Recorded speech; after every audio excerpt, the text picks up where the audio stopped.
dikasihi Tuhan Yesus Kristus, Jakarta 24 Januari 2024, saya akan memberitakan satu rahasia firman Tuhan yang perlu untuk kita ketahui dan pelajari. Saudara, saat ini saya akan menyampaikan mengenai masa antikris.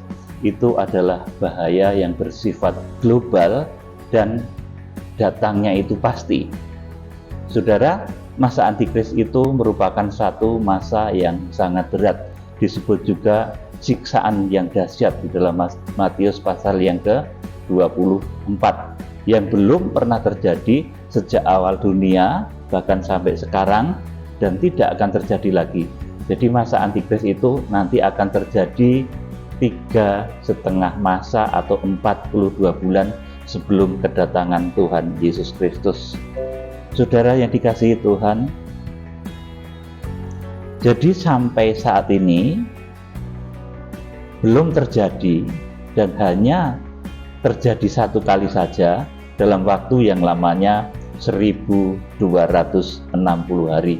Alkitab mencatat, ini saya lihat ada 6 kali Alkitab mencatat. Kalau kesaksian 2 ayat masih kurang, maka ada 3 ayat.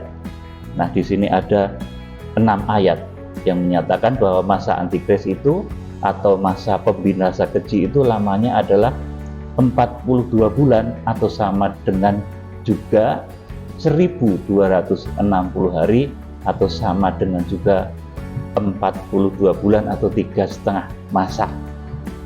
Hal ini dituliskan di dalam Alkitab di dalam Wahyu pasal 13 ayat yang ke-5, kemudian Wahyu pasal 11 ayat yang kedua, kemudian Wahyu pasal 11 ayat yang ketiga, kemudian Wahyu pasal 12 ayat yang ke-6, kemudian Wahyu pasal 12 ayat yang ke-14, dan juga di Daniel 9 ayat yang ke-27.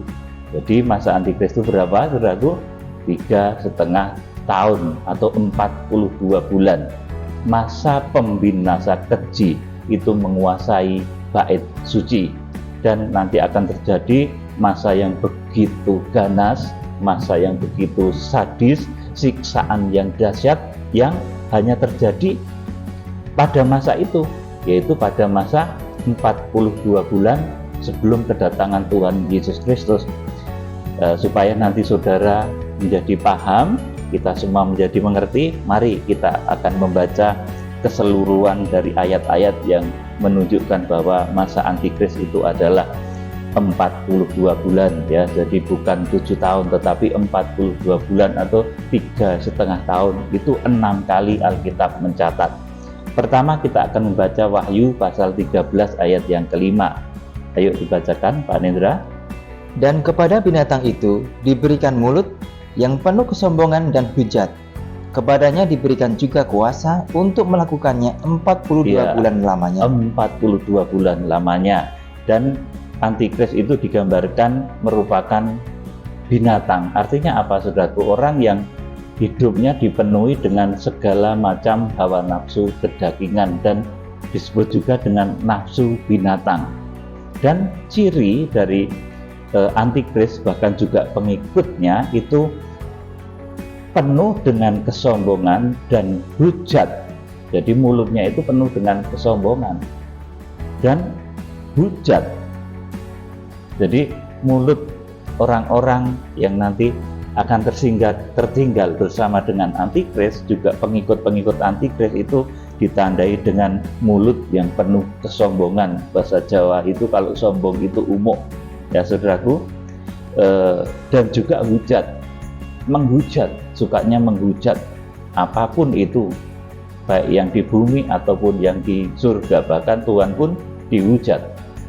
Saudara yang dikasihi Tuhan, ini satu ayat yang menyatakan bahwa antikris itu terjadi 42 bulan lamanya. Catat ini ayatnya Wahyu 13 ayat yang ke-5. Kemudian ayat selanjutnya saya tunjukkan lagi, Wahyu 11 ayat yang kedua, dibaca Pak Nendra. Tetapi kecualikan pelataran bait suci yang di sebelah luar, janganlah engkau mengukurnya, karena ia telah diberikan kepada bangsa-bangsa lain, dan mereka akan menginjak-injak kota suci 42 bulan lamanya. Iya, 42 bulan lamanya antikris itu akan diizinkan untuk menginjak-injak kota suci. Saudaraku, antikris akan menguasai dunia selama 42 bulan lamanya. Jadi di sini juga dikatakan bahwa pelataran bait suci itu tertinggal. Itu artinya apa? Orang-orang Kristen yang tidak sungguh-sungguh kekristennya masih berkutat pada masalah-masalah dasar kekristenan, tidak mau beranjak dewasa. Saudaraku, makanan-makanan rohaninya masih makanan-makanan yang untuk bayi-bayi rohani, yaitu susu dan bubur, makanan-makanan seperti itu. Khotbahnya itu yang lucu-lucu, yang menyenangkan, tidak ada penyucian, pendamaian, saudaraku, itu bernilai seperti susu. Saudara yang dikasihi Tuhan Yesus Kristus, jadi masa antikris itu berjalan selama 42 bulan, di mana antikris nanti dikatakan akan menginjak-injak kota suci. Juga orang-orang yang tertinggal, yang kekristenannya kadarnya itu halaman, artinya Kristen tapi tidak mau beranjak dewasa.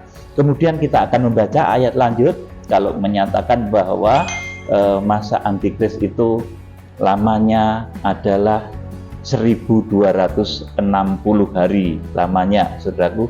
Wahyu pasal yang ke-12, Wahyu pasal yang ke-12 ayat yang ke-6 dibacakan, Pak Nendra. Perempuan itu lari ke padang gurun, di mana telah disediakan suatu tempat baginya oleh Allah, supaya ia dipelihara di situ 1260 hari lamanya. Iya, 42 bulan itu disebut juga 1260 hari lamanya. Saudaraku, di mana pada kurun waktu itu, waktu 1260 hari lamanya itu, orang-orang yang mencapai rohani ruang kudus itu diungsikan atau veugo di dalam Wahyu pasal 12 ayat yang ke-6 dan ayat yang ke-14. Jadi kenapa mempelai wanita itu diungsikan? Karena di bumi akan ada masa antikris. Jadi diselamatkan, diungsikan, dipingit. Sebelum menjadi mempelai itu dipingit dahulu, dipersiapkan, disempurnakan. Saudara yang dikasihi Tuhan Yesus Kristus, jadi perempuan itu lari ke padang gurun, di mana telah disediakan suatu tempat baginya oleh Allah supaya ia dipelihara di situ 1260 hari lamanya. Jadi karena di bumi dilanda masa antikris yang lamanya juga 1260 hari, maka kepada orang-orang yang rohani yang mencapai ruang kudus itu akan diungsikan atau veugo, dan prosesnya sudah pernah saya terangkan. Itu bukan dengan kekuatan darah dan daging kita, tetapi dengan kekuatan Tuhan, kekuatan roh Tuhan, seperti ketika Filipus dipindahkan dari Gaza ke Asdod, seperti halnya Elia ketika dari puncak gunung itu balapan dengan Raja Ahab. Saudaraku, itu seperti itulah nanti kekuatan yang akan memindahkan jemaat-jemaat akhir zaman pada saat masa pengungsian atau veugo. Jadi bukan dengan kekuatan kita. Dan kalau dipindahkan seperti Filipus dari Gaza ke Asdod itu, kita masih berada di dalam tubuh daging, tubuh darah dan daging, masih pakai pakaian.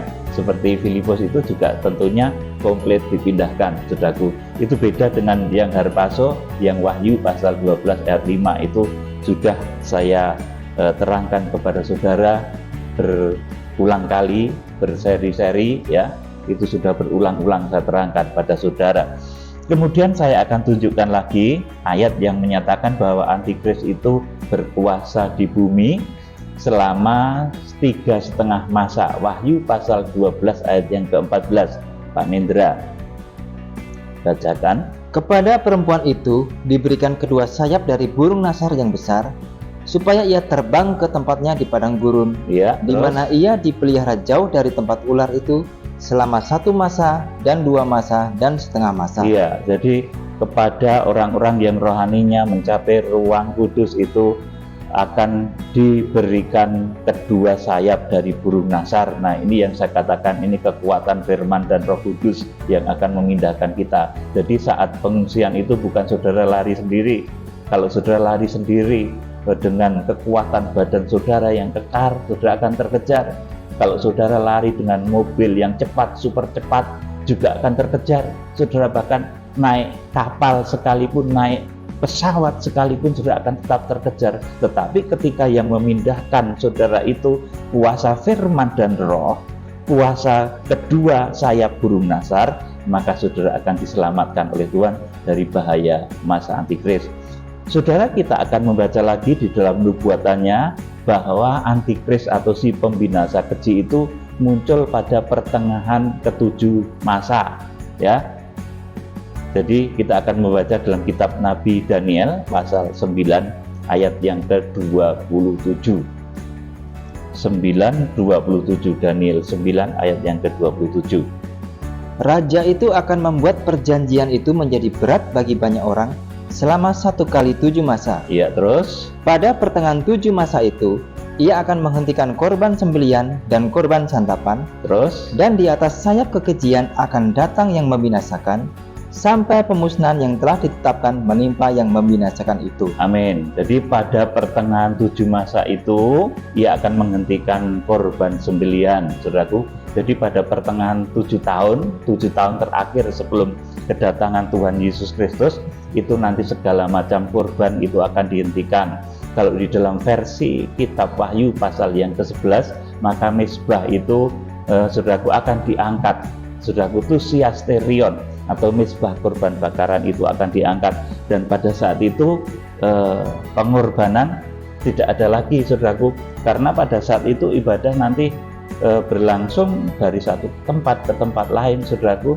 Sudah tidak ada lagi kesempatan untuk memberikan persembahan. Jadi segala macam mezbah nanti dihentikan pada masa antikris itu, karena masa yang begitu sulit, saudaraku, bisa beribadah dari satu tempat ke tempat lain. Itu pada zaman masa antikris, orang-orang yang tertinggal, saudaraku, bisa di hutan-hutan berpindah-pindah, saudaraku, maka tidak ada lagi pengorbanan, saudaraku.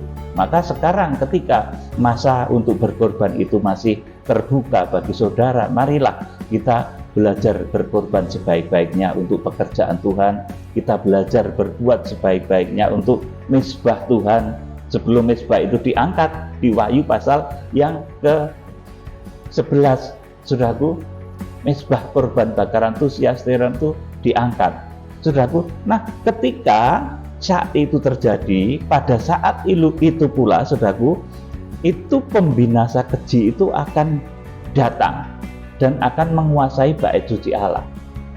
Saudara yang dikasihi Tuhan, jadi pada masa siksaan yang berat itu, maka muncullah pembinasa keji atau antikris, dan dia itu berdiri di bait suci, menguasai bait suci, dan tentunya ini adalah merupakan bait suci lahiriah, saudaraku. Jadi antikris itu nanti akan duduk di bait suci, bahkan menyatakan diri sebagai Allah, ingin disembah, ingin menyamai posisi Tuhan, ingin disembah, ingin dikultuskan. Nah, dosa pengkultusan ini jangan sampai ada di dalam diri orang-orang akhir zaman yang ingin selamat, merasa hebat, merasa dipakai, mungkin saudara, kemudian mengkultuskan diri, saudara, bahkan suka dikultuskan oleh orang. Ini juga tidak baik. Memang di akhir zaman itu nanti Tuhan akan mengutus hamba-hamba Tuhan yang diurapi, tetapi jangan sampai saudara mengkultuskannya, saudaraku. Dan juga saudaraku, hamba-hamba Tuhan yang dipakai itu juga jangan mau kalau dikultuskan. Jadi saudaraku yang dikasih Tuhan, antikris atau pembinasa keji itu memiliki sifat yang suka dikultuskan. Bahkan nanti dia duduk di bait suci yang merupakan bait suci lahiriah dan menyatakan diri sebagai sesembahan atau sebagai Allah. Nah, alangkah ngerinya pada masa itu, saudaraku, bait suci yang mestinya untuk memuliakan Tuhan, bait suci yang mestinya untuk kekudusan, malah dipakai sebagai tempatnya antikris yang penuh dengan segala macam nafsu kekejian yang akan nanti menciptakan kesengsaraan, masa siksaan yang pedih untuk seluruh muka bumi. Jadi betapa ngerinya nanti ketika bait suci itu yang mestinya untuk memuliakan Tuhan justru digunakan untuk hal-hal yang salah. Di sana nanti antikris duduk, saudaraku. Bayangkan betapa itu sesuatu yang mengerikan dan luar biasa. Saudara, kita akan membaca 2 Tesalonika 2 ayat 3 sampai 8. Dibacakan Pak Nendra, 2 Tesalonika 2 ayat 3 sampai 8. Janganlah kamu memberi dirimu disesatkan orang dengan cara yang bagaimanapun juga. Sebab sebelum hari itu haruslah datang dahulu murtad, dan haruslah dinyatakan dahulu manusia durhaka yang harus binasa, yaitu lawan yang meninggikan diri di atas segala yang disebut atau yang disembah sebagai Allah, bahkan ia duduk di bait Allah dan mau menyatakan diri sebagai Allah. Jadi antikris itu nanti duduk di bait suci Allah dan menyatakan diri sebagai Allah. Saudaraku, makanya nanti di dalam Matius pasal yang ke-24 ayat yang ke-15, ketika pembinasa keji itu duduk di bait suci, berdiri di bait suci, maka pada saat itulah pengungsian itu terjadi. Pada saat itulah harpaso itu juga terjadi, saudaraku. Dan pada saat itu pula ketentuan untuk orang-orang yang tertinggal itu ditetapkan oleh Tuhan, saudaraku. Jadi ketika nanti pembinasa keji itu duduk di bait Allah dan menyatakan diri sebagai Allah, pada saat itulah orang-orang di Yudea harus melarikan diri ke pegunungan. Itu mengungsi, artinya orang-orang yang di peranginan nggak usah turun. Itu artinya karena akan ada harpaso, saudaraku. Tetapi akan juga ada orang-orang yang tertinggal. Yuk kita akan baca ayat yang ke-5. Tidakkah kamu ingat bahwa hal itu telah kerap kali kukatakan kepadamu ketika aku masih bersama-sama dengan kamu? Ayat 6. Dan sekarang kamu tahu apa yang menahan dia, sehingga ia baru akan menyatakan diri pada waktu yang telah ditentukan baginya. Amin. Antikris itu ada waktunya untuk menyatakan diri. Jadi masa antikris itu sebuah masa kekejian global yang waktunya itu ada ketetapannya, saudaraku. Jadi masa antikris itu merupakan waktu yang masanya itu pasti. Kapan terjadinya, saudaraku? Ketika yang telah menahan itu dikatakan di sini, dan sekarang kamu tahu apa yang menahan dia, sehingga ia baru akan menyatakan diri pada waktu yang telah ditentukan. Jadi masa antikris itu sebuah masa yang ada kepastiannya, masa yang ada ketentuannya. Kapan itu, saudaraku? Ketika nanti, saudaraku, nanti saya beri rahasianya kepada saudara. Ayat yang ke-7 dibaca, ayo Pak Nendra. Karena secara rahasia kedurhakaan telah mulai bekerja, tetapi sekarang masih ada yang menahan. Kalau yang menahannya itu telah disingkirkan, pada waktu itulah si pendurhaka baru akan menyatakan dirinya, tetapi Tuhan Yesus akan membunuhnya dengan nafas mulutnya dan akan memusnahkannya kalau ia datang kembali. Amin. Ini sesuai dengan Daniel 9 ayat 27 tadi juga, saudaraku. Maka si pendurhaka, atau si pembinasa keji itu nanti akan menyatakan dirinya kalau yang menahannya itu telah disingkirkannya. Siapa yang menahannya itu, saudaraku? Itu adalah saudara semua, orang-orang kudus dan juga para hamba-hamba Tuhan, pelaku dari kegerakan Kitab Wahyu. Ini yang menahannya, saudaraku, yang dipakai oleh Tuhan. Dan ini tentunya bukan karena saudara hebat, bukan karena para hamba Tuhan itu hebat, tetapi karena kuat kuasa yang diberikan oleh Tuhan Yesus Kristus. Sehingga, saudaraku, kalau saudara masih dibentuk, masih digembleng, masih dibina untuk menjadi sosok-sosok yang berkualitas, yang memiliki iman, minimal iman ruang kudus.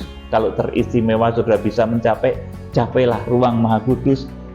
Nah, saudara, ketika saudara dibentuk ke sana dan belum terjadi masa harpaso dan pengungsian, saudaraku, Kalau yang menahannya itu telah disingkirkan, 2 Tesalonika ayat 2 pasal ayat yang ke-7, saudaraku, itu menyatakan kalau yang menahannya itu telah disingkirkan.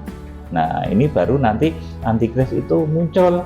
Kalau nanti orang-orang itu sudah diungsikan ke Eremos, kalau sudah ada harpazo, saudaraku, kalau yang menahan itu telah disingkirkan, maka pada waktu itu si pendurhaka atau pembinasa keji itu akan menyatakan dirinya. Tetapi Tuhan Yesus akan membunuhnya dengan nafas mulutnya dan memusnahkannya kalau ia datang kembali. Jadi saudaraku, antikris maupun nabi palsu ini yang tertulis dalam kitab Wahyu pasal yang ke-13 itu kelak akan duduk dan menguasai bait suci lahiriah. Saudaraku, saat ini tentunya belum muncul hingga saat yang ditentukan nanti. Kapan saat yang ditentukan itu tiba dan antikris serta nabi palsu itu muncul, yaitu ketika yang menahan itu telah disingkirkan. Yang menahan itu saudara yang sedang diproses menjadi orang-orang kudus yang nanti akan harpazo maupun yang diungsikan. Itu yang menahan. Dan juga tokoh-tokoh akhir zaman yang membentuk, menyucikan, menguduskan gereja-gereja akhir zaman, mendapat mandat dari Tuhan Yesus Kristus untuk melakukan penyucian dan pendamaian di akhir zaman. Ketika mereka masih bekerja membentuk jemaat yang memenuhi standar kualitas yang ditentukan oleh Tuhan, imannya mencapai ruang kudus atau bahkan ruang maha kudus. Setelah itu terjadi, maka antikris itu baru akan muncul. Nah, secara spesifik siapa yang menahan munculnya masa antikris itu, kita akan membaca ini rahasia kitab Wahyu pasal 10, tokoh besar yang muncul dari timur, dari negeri Masyrik, dari negeri timur, yang berlambang burung Garuda. Kalau bahasa aslinya disebut juga ayat Yesaya pasal 46 ayat 9 sampai 11 itu. Saudaraku, tokoh inilah, saudaraku, kalau tokoh ini masih memimpin kegerakan, maka antikris belum akan muncul. Kita akan membaca Wahyu pasal 10 ayat 1 dan 2. Dibaca Pak Nendra. Dan aku melihat seorang malaikat lain yang kuat turun dari sorga, berselubungkan awan, dan pelangi ada di atas kepalanya, dan mukanya sama seperti matahari, dan kakinya bagaikan tiang api. Terus ayat 2 perhatikan. Dalam tangannya ia memegang sebuah gulungan kitab kecil yang terbuka. Ia menginjakkan kaki kanannya di atas laut dan kaki kirinya di atas bumi. Iya, kaki kanannya itu ternyata menahan munculnya antikris. Kaki kanannya di atas laut menahan munculnya antikris. Dan kaki kirinya di atas bumi menahan munculnya nabi palsu. Antikris munculnya dari dalam laut, Wahyu pasal 13 ayat yang ke-1. Nabi palsu itu munculnya dari dalam bumi. Saudaraku, jadi kaki kanan dari malaikat, dari tokoh dari timur ini, saudaraku, nanti akan menahan munculnya antikris. Kemudian kaki kirinya itu akan menahan munculnya nabi palsu. Saudaraku, ini tokoh dahsyat yang saya sebut sebagai malaikat sang surya, malaikat yang berwajah seperti matahari, tokoh dari timur. Yesaya 46 itu menubuatkan sebagai dia yang datang dari timur, yang sudah ditentukan oleh Tuhan untuk menggendong Israel dalam satu kegerakan besar, untuk menjangkau Israel dalam kegerakan besar yang namanya kegerakan Kuda Putih. Saudara, sudah saya terangkan, kegerakan Kuda Putih itu terjadi ketika apa? Ketika nanti bangsa-bangsa dari Zaitun liar, kita semua ini, gereja-gereja non-Israel ini sudah memiliki kesadaran, oh ayo kita menjangkau famili, saudara darah dagingnya Tuhan Yesus, bangsa Israel. Oh saudaraku, betapa Tuhan itu merindukan, hati Tuhan itu terenyuh. Saudaraku, saudara semua dari Zaitun liar, bangsa bukan bangsa Israel, sudah mendapatkan kemurahan oleh karena Injil. Tetapi saudara darah dagingnya Tuhan Yesus sendiri suku-suku di Israel, 12 suku di Israel itu kebanyakan masih menolak Tuhan Yesus, saudaraku. Oleh karena itu, saudaraku, nanti di akhir zaman ketika kuota jumlah keselamatan itu penuh dari bangsa zaitun liar, seperti tertulis dalam Roma pasal 11 ayat yang ke-25, itu bilangan orang-orang yang selamat itu ada hitungannya. Dan nanti ketika hitungannya itu memenuhi kuota, maka Tuhan akan kembali menyayangi Israel di dalam satu kegerakan yang besar, kuat, dan dahsyat yang namanya kegerakan kuda putih. Nah, inilah yang sedang kita akan kerjakan, menjangkau bangsa Israel, baik Israel secara fisik yang ada di timur tengah sana, ataupun Israel yang tersebar ke 4 penjuru angin, ke seluruh penjuru dunia. Makanya ketika kegerakan kuda putih itu selanjutnya diikuti dengan kuda merah, kuda hitam, kuda kelabu yang arahnya berbeda-beda. Kuda putih itu ke arah barat, kitab Nabi Zakaria menulis seperti itu. Kuda merah itu berkeliling ke seluruh penjuru bumi, kuda hitam itu ke tanah utara. Saudaraku, itu diterangkan dalam kitab Nabi Zakaria. Jadi tokoh-tokoh akhir zaman itu nanti memiliki job description yang berbeda-beda, arahnya berbeda-beda. Saudaraku, ada yang bertugas menginjil bangsa Israel secara fisik, yaitu yang ada di timur tengah sana. Ada yang menginjil ke 4 penjuru angin sesuai dengan yang diperintahkan Tuhan tentunya. Saudaraku, jadi lewat kegerakan pembukaan 7 meterai yang diawali dengan kegerakan kuda putih, itu bangsa Israel akan dipertobatkan. Bahkan nanti salah satu dari pembukaan meterai itu akan menimbulkan penghukuman yang namanya perang yang begitu dahsyat, yang saya yakin itu perang dunia yang ketiga, karena korbannya adalah 1/4 penduduk bumi. Itu ditulis dalam kitab Wahyu pasal yang ke-6 ayat 7 sampai yang ke-8. Jadi saya ulangi, rahasia kaki kanan yang menginjak laut dan kaki kiri yang menginjak bumi, inilah yang menahan munculnya antikris dan nabi palsu. Rahasia kitab Wahyu pasal 10, tokoh dari timur, saudaraku, malaikat yang berwajah matahari yang memegang gulungan kitab kecil yang terbuka. Kitab kecil itu asalnya dari mana, saudaraku? Itu yang membuka Tuhan Yesus di Wahyu pasal yang ke-6. Ada gulungan kitab yang termeterai, tetapi oleh Tuhan dipercayakan kepada tokoh dari timur ini, sehingga di tangan tokoh dari timur ini sudah terbuka rahasia-rahasia itu, saudaraku. Rahasia firman itu sudah terbuka. Nah, saudara, kalau tokoh ini masih memimpin kegerakan, maka saudaraku, masa antikris dan nabi palsu itu belum akan terjadi. Masa antikris yang lamanya 42 bulan itu belum akan terjadi. Jadi yang muncul dari dalam laut ini, di mana antikris ini masih ditahan oleh kaki kanan malaikat yang berwajah matahari. Saudaraku, itu siapa yang muncul dari dalam laut? Kita akan baca sekilas. Wahyu pasal 13 ayat 1 saja dibaca Pak Nindra. Wahyu 13 ayat 1.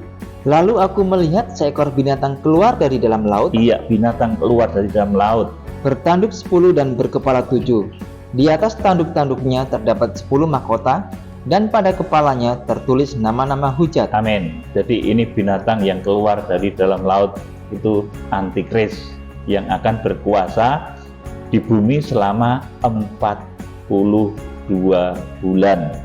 Yuk dibaca ayat 2. Binatang yang kulihat itu serupa dengan macan tutul, dan kakinya seperti kaki beruang, dan mulutnya seperti mulut singa. Dan naga itu memberikan kepadanya kekuatannya, dan tahtanya, dan kekuasaannya yang besar. Ya, terus ayat 5. Dan kepada binatang itu diberikan mulut yang penuh kesombongan dan hujat. Kepadanya diberikan juga kuasa untuk melakukannya 42 bulan lamanya. Iya, 42 bulan lamanya. Jadi masa antikris itu 42 bulan. Ya, antikris yang keluar dari dalam laut, yang sampai saat ini masih ditahan oleh kaki kanan dari tokoh dari timur. Dan juga ini tentunya saudara-saudara semua, jemaat-jemaat Tuhan yang sedang dibentuk. Kalau sudah belum terbentuk menjadi jemaat yang berkualitas menempati peringkat rohani sebagai bait suci, ruang kudus dan ruang maha kudus sudah belum terbentuk, maka saudaraku, masa antikris itu belum akan terjadi. Saudaraku, sekarang kita akan melihat rahasia kaki kiri dari malaikat sang surya yang menginjak bumi. Nabi palsu pun juga tertahan oleh kaki kiri malaikat sang surya atau malaikat yang berwajah matahari, tokoh dari timur yang ternubuat dari Yesaya pasal 46 ayat 9 sampai 11. Kita akan membaca ini yang ditahan oleh kaki kiri malaikat sang surya, Wahyu 13 ayat 11. Dan aku melihat seekor binatang lain keluar dari dalam bumi, keluar dari dalam bumi, dan bertanduk dua sama seperti anak domba, dan ia berbicara seperti seekor naga. Amin. Jadi seperti itu, saudaraku.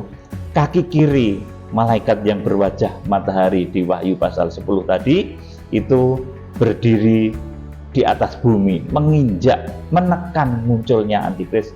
Selama tokoh ini masih memimpin kegerakan, maka antikris maupun nabi palsu tidak akan muncul, karena masih ditahan oleh kekuatan yang dahsyat, yang tentunya ini kekuatan dari Tuhan Yesus Kristus, Imam Besar Agung. Saudara yang dikasih Tuhan, jadi selama para tokoh kegerakan kitab Wahyu akhir zaman ini masih memimpin prosesi kegerakan kitab Wahyu, dan selama jemaat yang dibentuknya itu belum harpaso dan diungsikan, di dalam bahasa Tesalonika tadi disebut apabila yang menahan itu sudah disingkirkan, baru antikris itu muncul. Saudaraku, nah yang menahan itu siapa? Saudara dan saya, saudaraku, dan para tokoh-tokoh kegerakan di akhir zaman.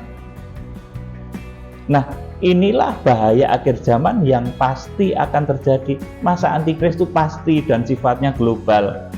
Kalau masih di satu tempat saja, saudaraku, misalkan masih cuma di Amerika saja, saudaraku, itu belum masa antikris. Antikris itu bersifat global. Maka nanti penandaan karagma atau tanda 666 itu nanti meliputi seluruh penjuru bumi dan bersifat global dan seketika, waktunya sama, saudaraku, di dalam waktu yang bersamaan. Jadi masa antikris itu adalah satu masa yang datangnya itu pasti, saudaraku, yang lamanya adalah 42 bulan sebelum Tuhan Yesus Kristus datang, atau 1260 hari sebelum Tuhan Yesus Kristus datang. Inilah bahaya akhir zaman yang pasti akan terjadi. Kalau pada zaman Nuh ini ibarat bencana air bah yang akan melanda pada saat itu. Tetapi di akhir zaman bencana terbesar itu bukan air bah lagi, saudaraku.